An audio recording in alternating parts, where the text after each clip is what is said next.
നമ്മൾ ഈ വീഡിയോയിൽ ഡിസ്കസ് ചെയ്യുന്നത് സെറ്റിന് സ്കൂൾസ് ഓഫ് ഫിലോസഫി എന്നുള്ള ഭാഗത്തു നിന്ന് ചോദിച്ചിട്ടുള്ള PYQs ആണ്. ഇത് 2024 സെറ്റിന് ചോദിച്ച ക്വസ്റ്റ്യൻ ആണ്. അതായത് auto education or self education is emphasized by എന്നുള്ളതാണ്. സെൽഫ് എഡ്യൂക്കേഷൻ അല്ലെങ്കിൽ സെൽഫ് ഡിസിപ്ലിൻ എന്നൊക്കെ പറഞ്ഞാൽ നമ്മുടെ പ്രാഗ്മാറ്റിസ്റ്റുകളുടെ ഒരു കോൺസെപ്റ്റാണ്. ദെൻ ഇതേ ടോപ്പിക്കിൽ നിന്ന് വരുന്ന ഒരു ചോദ്യമാണ് the educational philosophy that emphasize individual freedom. അത് ഓൾറെഡി നമ്മൾ പറഞ്ഞതാണ്. ഇൻഡിവിജ്വൽ ഫ്രീഡം, പേഴ്സണൽ ചോയ്സ് ഒക്കെ പ്രാധാന്യം കൊടുക്കുന്നത് എക്സിസ്റ്റൻഷ്യണലിസത്തിനകത്താണ്. എക്സിസ്റ്റൻഷ്യണലിസം എന്നുള്ള ഫിലോസഫിയിലാണത് കൊടുക്കുന്നത്. ഇനി മറ്റൊരു PYQയിൽ ചോദിച്ചൊരു ക്വസ്റ്റ്യൻ ആണ് which school of philosophy emphasize existence precedes essence. അതും ഓൾറെഡി എന്താണ് എക്സിസ്റ്റൻഷ്യണലിസം എന്നുള്ളൊരു ഫിലോസഫിയിൽ വരുന്ന അതിൻ്റെ ആൻസറാണത്. മറ്റൊരു ക്വസ്റ്റ്യനിലെ ഒരു ചോദ്യമാണ് which are the core beliefs of idealism. ഐഡിയലിസത്തിൻ്റെ കോർ ബിലീഫ്സ് ഏതൊക്കെയാണെന്നുള്ളത്.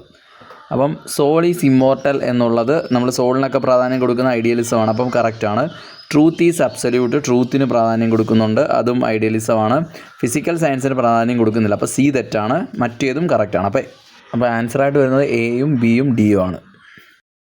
അടുത്തത് 225 ചോദിച്ചൊരു ക്വസ്റ്റ്യൻ ആണ് the educational philosophy which emphasize the experiential learning as a key component of education. അപ്പോൾ എക്സ്പീരിയൻഷ്യൽ ലേണിങ്ങിന് പ്രാധാന്യം കൊടുക്കുന്ന ഏതാ നമ്മൾ പറഞ്ഞിട്ടുള്ളതാണ്. ഉത്തരം പ്രോഗ്രസീവ്സമാണ് കറക്റ്റായിട്ട് വരുന്നത്, എക്സ്പീരിയൻഷ്യൽ ലേണിംഗ്.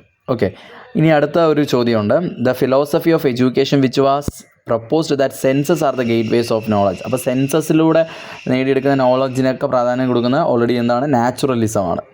അടുത്തത് the school of psychology which prefers human needs in all aspects. Human needs, human വാല്യൂസിനൊക്കെ പ്രാധാന്യം കൊടുക്കുന്നത് ഹ്യൂമാനിസമാണ്. അപ്പോൾ വളരെ സിമ്പിളായിട്ടുള്ളൊരു ക്വസ്റ്റ്യൻ ആയിരുന്നു 225 ചോദിച്ചത്.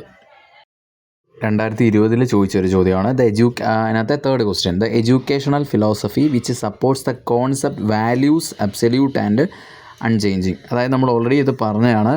അതിൻ്റെ ആൻസറായിട്ട് വരുന്നത് ഐഡിയലിസം ആണ് കറക്റ്റായിട്ടുള്ള ആൻസർ. ഓക്കെ, മറ്റൊരു വർഷം ചോദിച്ചൊരു ക്വസ്റ്റ്യൻ ആണ്. അതിനകത്ത് 68th question utility and change are the basic principles of. അത് റിയലിസം അല്ല, നാച്ചുറലിസം അല്ല, കറക്റ്റായിട്ട് വരുന്ന ആൻസർ പ്രാഗ്മാറ്റിസം ആണ്. അപ്പം utility and change are the basic principles of pragmatism എന്നുള്ളതാണ് കറക്റ്റായിട്ടുള്ള ആൻസർ. മറ്റൊരു ക്വസ്റ്റ്യൻ നോക്കാം the philosophy that education should be according to the nature of the child എന്നുള്ളത്. അത് നമ്മൾ പറയുന്നത് നാച്ചുറലിസമാണ് അതിൻ്റെ കറക്റ്റായിട്ടുള്ള ആൻസർ.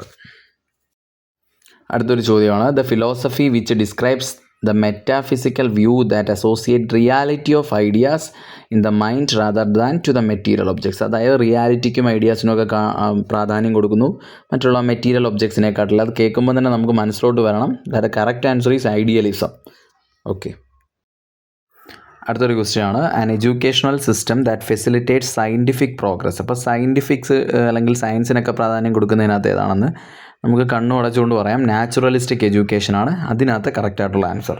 അപ്പോൾ ഈ ടോപ്പിക്കിൽ നിന്ന് നമ്മൾ മുൻകാല വർഷങ്ങളിൽ ചോദിച്ച ക്വസ്റ്റ്യൻസാണ് ഡിസ്കസ് ചെയ്തത്. അപ്പോൾ നിങ്ങൾക്ക് വീഡിയോ ഇഷ്ടപ്പെട്ടിട്ടുണ്ടെങ്കിൽ നിങ്ങളൊന്ന് സപ്പോർട്ട് ചെയ്യുക.